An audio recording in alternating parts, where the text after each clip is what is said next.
You're listening to What She Said with me, Candace Sampson, and this is your weekly reminder to take up big space in life, laugh loudly, absorb new knowledge, and continue to grow and expand. What She Said is your space for the big conversations that matter and the little joys that make life sweeter. This is where empowerment meets self-care and mansplaining has no seat at the table. So grab a coffee, get comfy, and let's jump into it because life's too short not to embrace the good stuff while we tackle the tough stuff. Here's something about me you might not know. I am a thrifter, an antiquer, a committed, unashamed, slightly obsessed bargain Betty, if you will. For me, there is nothing quite like the hunt. The not knowing what you'll find, the moment you pull something off of a shelf and feel like you've won the lottery. It's intoxicating to me. So when I had the chance to sit down with Sara Cooper from Habitat for Humanity Ottawa, I jumped at it. Because the Restore is not what most people think it is. It is not a dusty bin of other people's cast-offs. It is a full department store experience where your $10 lamp or your $20 dress does something your purchase at a big box store never will. It helps a family in your community buy a home. Sara Cooper is the CEO of Habitat for Humanity Ottawa, and this conversation only deepened my devotion to thrifting. I learned things I did not know, including that the Restore is one of the longest-standing social enterprises in the Ottawa region, and that Habitat does not just build homes, they help families get into them. We talked about the circular economy, the housing crisis, and a woman and her young son who were living in an uninsulated trailer on her sister's property before Habitat stepped in. Small acts, it turns out, even shopping, have a very long reach. Let's hear what she said. Sara, I'm really excited you're here because this is something that's near and dear to my heart. And it's not Habitat for Humanity, which is kind of weird. I love Habitat for Humanity, but I actually love thrifting and looking for treasures and antiquing and all of these things and you know, reuse and all of that. It's really near and dear to my heart. And so I think I'm wondering, what's your perspective on how the conversation has changed in the last few years? Because I think I might live in a little bit of a bubble where I think it's so awesome. But, you know, maybe not everybody thinks that way. So what are you seeing? Because just a quick look online told me that the number of Canadians who have engaged with a thrift or a reuse store is up to 90% from 83% a couple of years ago. So what are you seeing? Yeah, I mean, you're not alone. I'll start with that. So you're not living in a bubble. We are seeing a real shift to thrift in real time. So the types of things that people are donating and the types of things that people are shopping for at the Restore is growing every single day. We're seeing people come to the Restore because they want to shop more sustainably, but they're also being more intentional about how they're spending their money. And so shopping at a place like the Restore is a great option for them. And, you know, it's a great place for contractors and tradespeople to shop. But more and more, we're seeing all walks of life come through our doors because we offer so much more than that, from furniture to house goods to clothing, all kinds of great stuff. So we are seeing everyone. You're not alone. And so I have feelings on this next question, but why do you think this conversation feels more urgent right now than it did, 5 or 10 years ago? Yeah, I mean, I think the current conversations around overconsumption and sustainability, people are just feeling overwhelmed. And, on the one hand, we've got the economy and the price of everything is going up, as well as just like the sheer amount of choice and how easy it is to just like with one click, you get something and everything just feels so disposable. So, people are looking for simple and practical solutions to that overwhelm that they're feeling and looking for ways to live more sustainably that not only benefit them, but also benefit the environment and benefit their community. A lot of people hear the term circular economy but don't fully understand what it means. I don't even know if I actually even fully Yeah, understand what it means. So how would you explain that concept in practical, real world terms? sure. So if you think about a straight line and if you think about something like a coffee table, so it needs to be manufactured and all of the materials that need to go into that manufacturing. And then it's transported to a store. You or I go into the store, we buy the coffee table, we bring it home, use it for a little while. When we're sick of it, we throw it to the curb. That's sort of the traditional economy, so to speak. Circular economy, start to think about a circle. So at the end of that last story, instead of throwing it out, if you were to repair it or donate it somewhere like the Restore, it's about continuing the life cycle of all of these items that we have in our life. And so it's the circular economy is really about extending the life cycle of all of these things. So, for people who have never visited a Habitat Restore, what is it? How does it Yeah. operate differently from traditional retail or thrift stores that they may be more familiar with? First off, the Restore is sort of like a department store destination for affordable, high quality furniture, home decor, clothing, appliances, building materials, all kinds of things. We sell new and gently used items. All of our products are donated by individuals in the community, but we also have a great group of retail partners who donate their overstock or their returned items or their display items. So we have a lot of new items, which not all thrift stores do. And of course, our prices are deeply discounted and you don't pay any HST, so there's always a great deal. And we operate, similar to many retail businesses, but there are a lot of thrift stores out there that are private sector thrift stores. So they generate profits for themselves or their shareholders.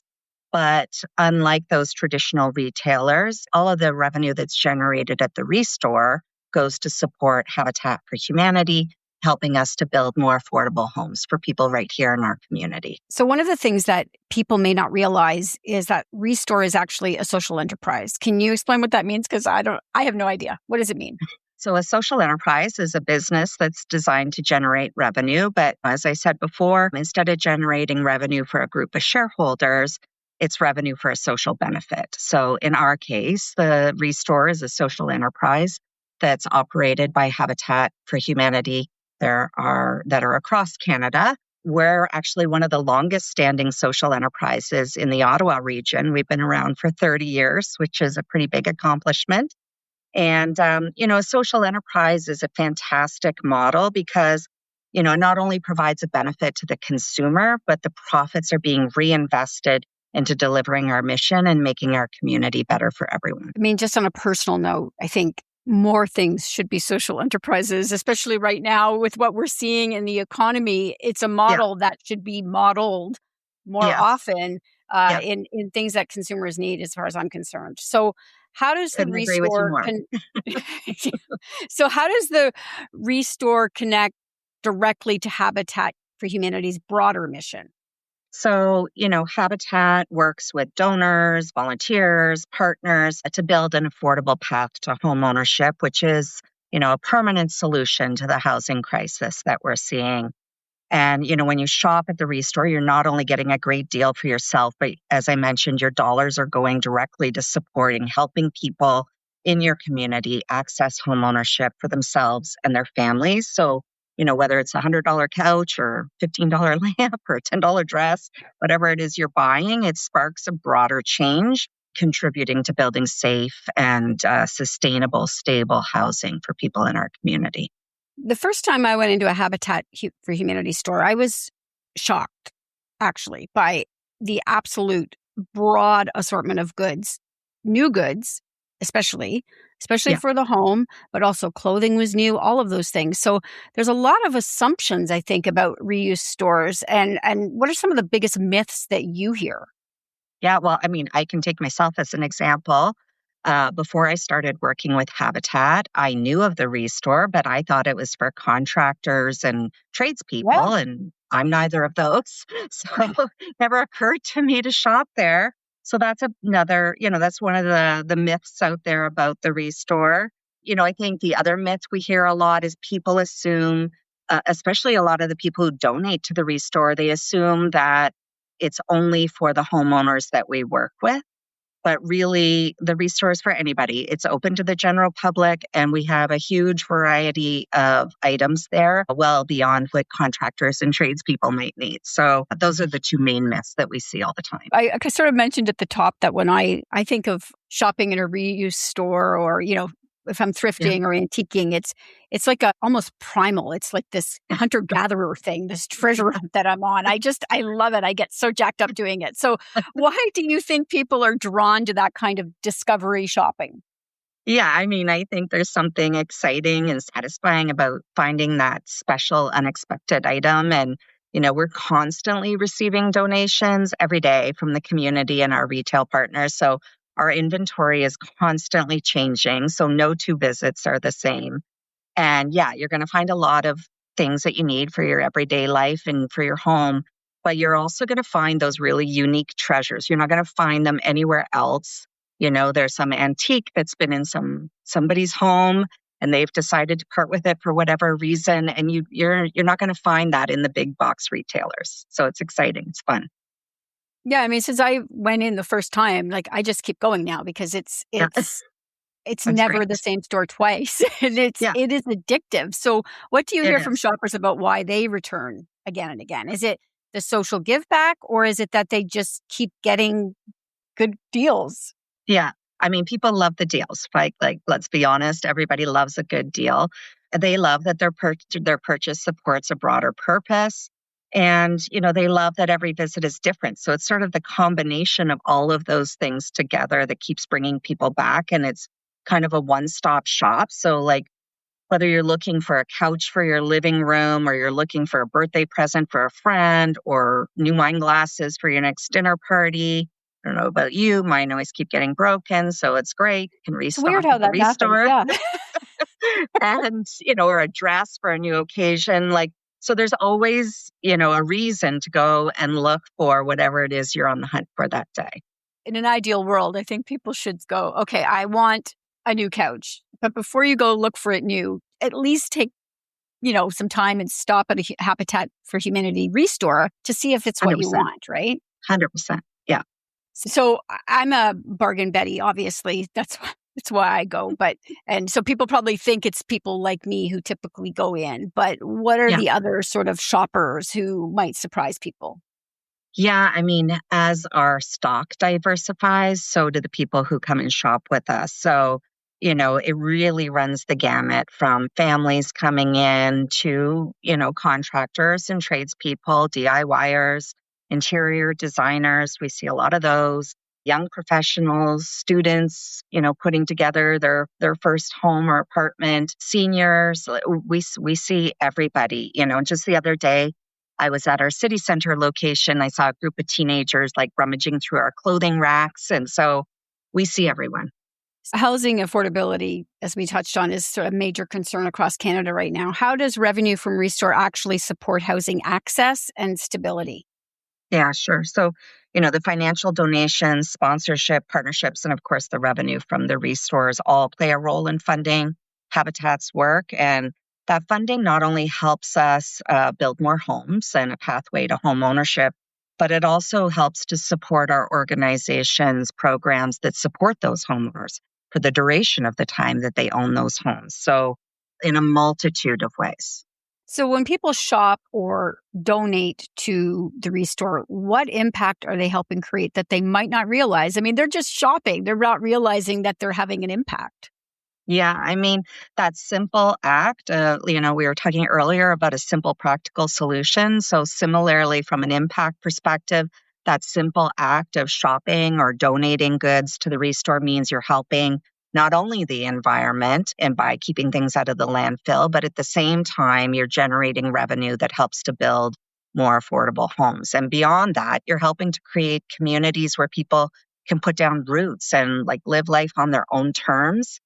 I'd be remiss to not mention, especially this week, National Volunteer Week, that Restores also provide meaningful opportunities for volunteers who want to connect or learn new skills or just help their fellow neighbors. So that one purchase or donation has a ripple effect of impact. You've worked in sort of this space for a long time. And so when you went to Habitat for Humanity, was there or has there been a story you've come across that's created sort of this ripple effect or butterfly effect that really has hit you hard? Oh, yeah, for sure. I mean, it's why we do what we do are those stories and the people that you meet and the people you're able to help. If it's okay, I'd like to share a story about our most recent Habitat homeowner. So, the last family that moved into a Habitat home was a woman and her young son. They had lost their stable housing through divorce. And unfortunately, despite her having a great job, stable income, she looked for a rental, never mind an affordable rental. It was almost impossible to find. And when we met her, her and her son were living in an uninsulated trailer on her sister's property. And, frankly, they were at risk of becoming homeless, which is crazy. And so, through our program, we were able to approve her for an affordable mortgage that's geared to her income. And her son moved into their home, and they're proud homeowners now, and they can live there for as long as they choose to. So, those are the kinds of stories that stick with me, that talk about that upstream solution where we're preventing people from sliding into even further housing precarity and giving them a permanent, stable solution.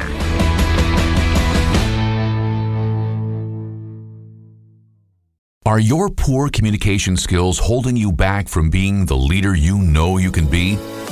The Master Communicator is a podcast that can help you improve your communication skills in just a few minutes a week. I'm David Tyler, a broadcaster and communication coach, and each week I deliver bite-sized masterclasses for busy leaders like you. Each episode is packed with practical techniques and strategies to help you navigate challenging conversations, delivering impactful messages, and inspire your team. Whether you're looking to enhance your executive presence, build a culture of trust, or simply lead with more confidence, the Master Communicator is your go-to resource. Subscribe now and start your journey to becoming the leader you were meant to be. Transform your communication skills, one episode at a time. I'm Stuart Murray, host of Humans on Rights, the podcast where we dig into the stories that shape our understanding of human rights, one conversation at a time. I sit down with guests who are making a difference, all sharing powerful insights on what it really means to stand up for human dignity, equity, and justice. We cover the issues that matter with honesty, curiosity, and heart. You can listen to Humans on Rights on Apple Podcasts, Spotify, Amazon Music, and online at soundoff.network and humanrightshub.ca.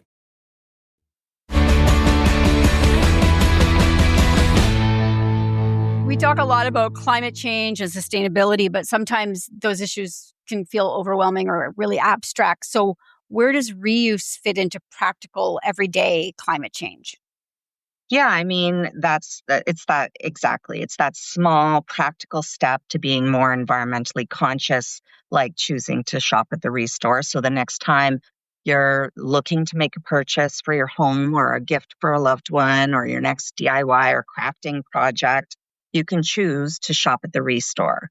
Instead of putting your old couch on the curb and having it go to garbage, you can donate it to a restore. If you own a store and you have overstock or returned items or display items, instead of, putting them in the dumpster out back behind your store, you can donate them to the restore.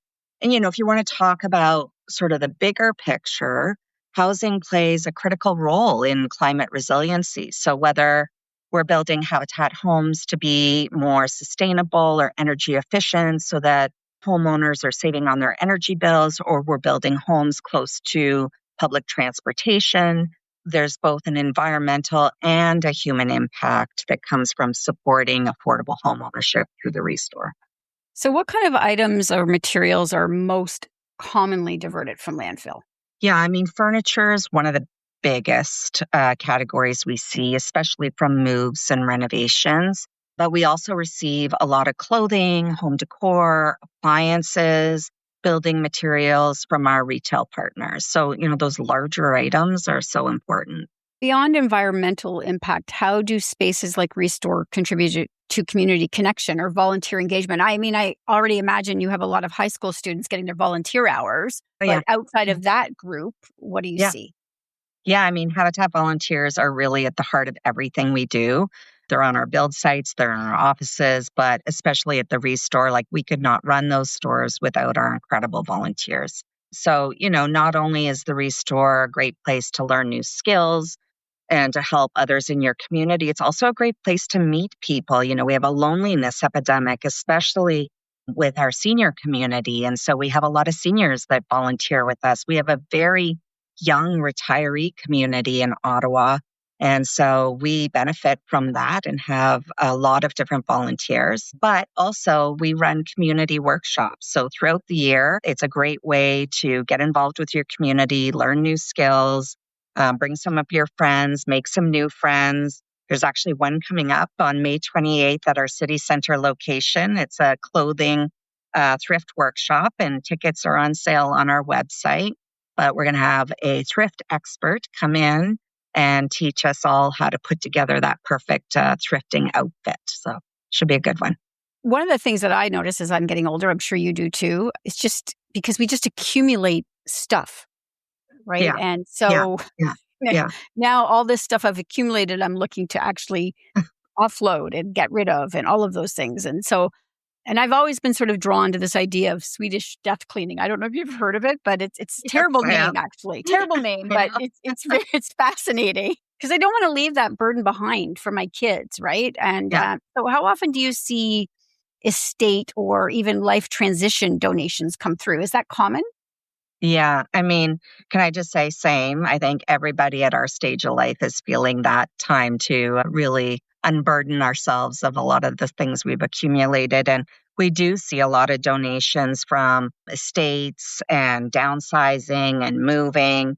And, those life transition points can be really emotional for people. They get very attached to their items. And so we hope that, there's some comfort in knowing that when they're donating to the Restore, that it's, their beloved chair is going to get a second life, but also that they're contributing to creating a home for someone else. That is a really feel-good thing to think about, because when I go buy something new at Winners or Marshalls, you don't get that. I don't pick that up feeling. going, well, this is really going to benefit somebody today.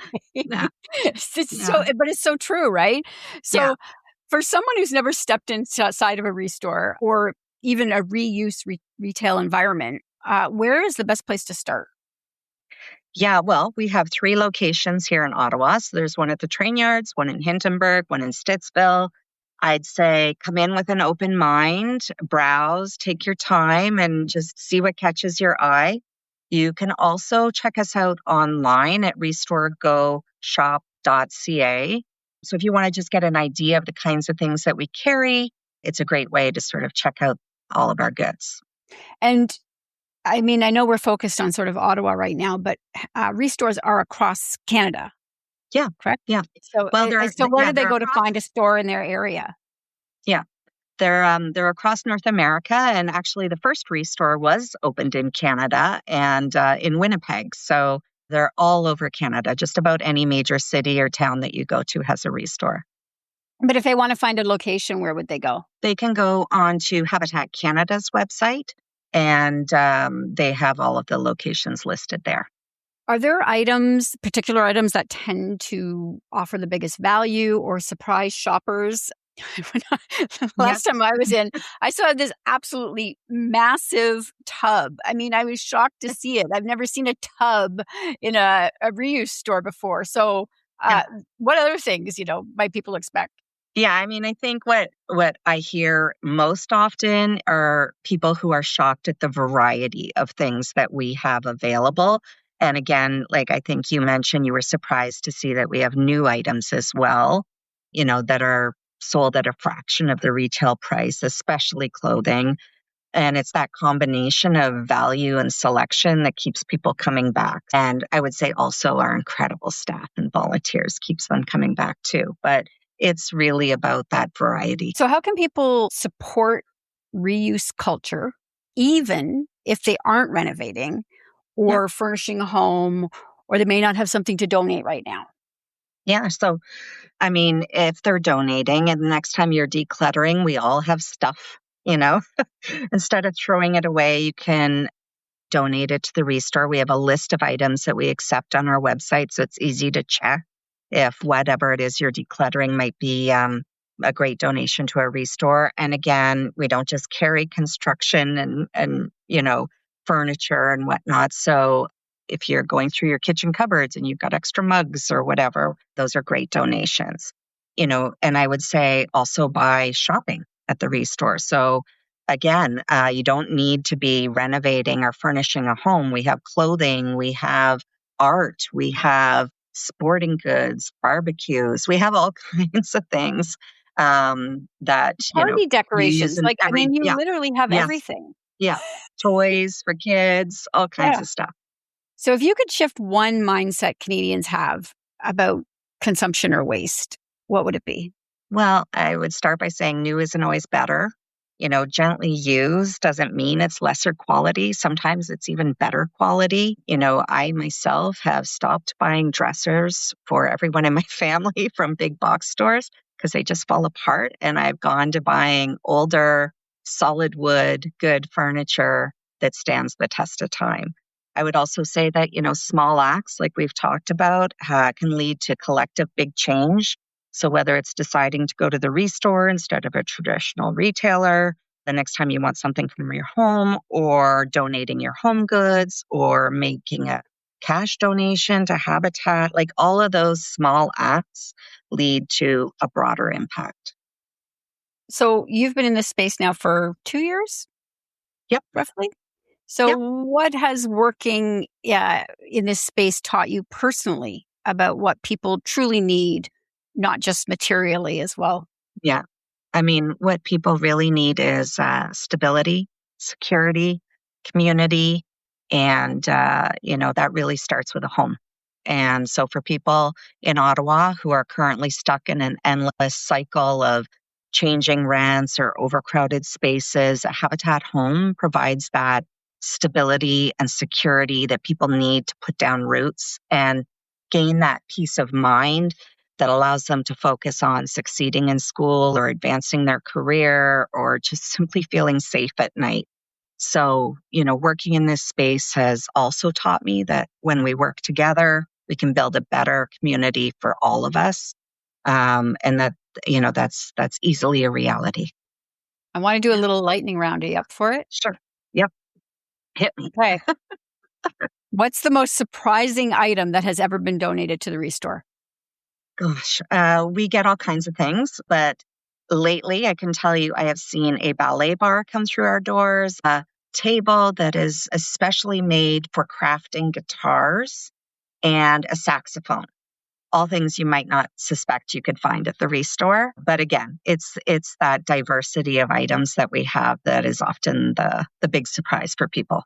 What is one item shoppers are always hoping to find when they walk through the door? It varies, but clothing and furniture are definitely our most popular items. What item should people absolutely never throw away without checking first to see if it can be donated? Look, if it's clean and it's in good working order, it's always worth checking if it could be donated to the restore. What is the fastest selling category in the store?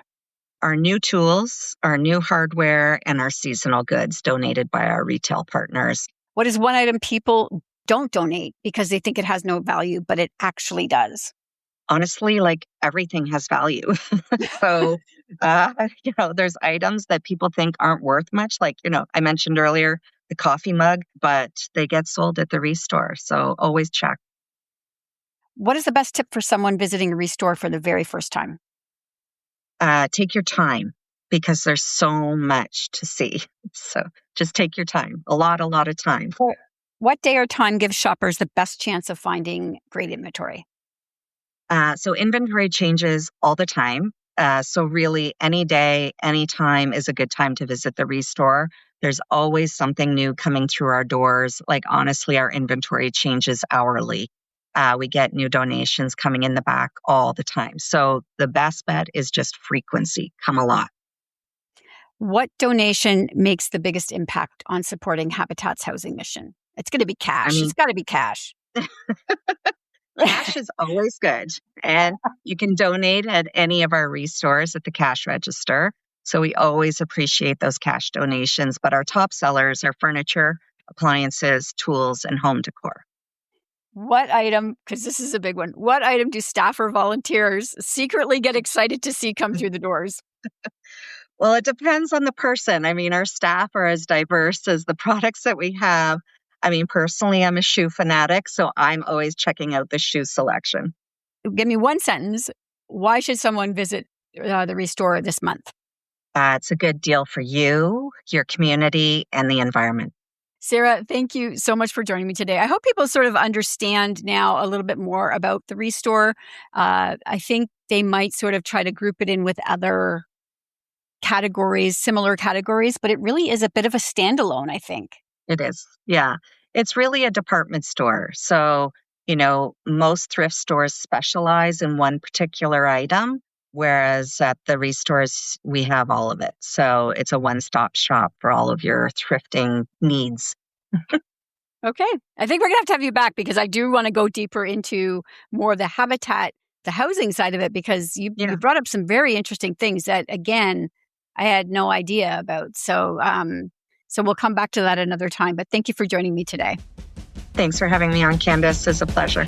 If you enjoyed today's episode, please take a moment to share it with someone who'd love it too. And don't forget to hit subscribe to What She Said with me, Candace Sampson, on your favorite podcast app. It's the easiest way to stay connected.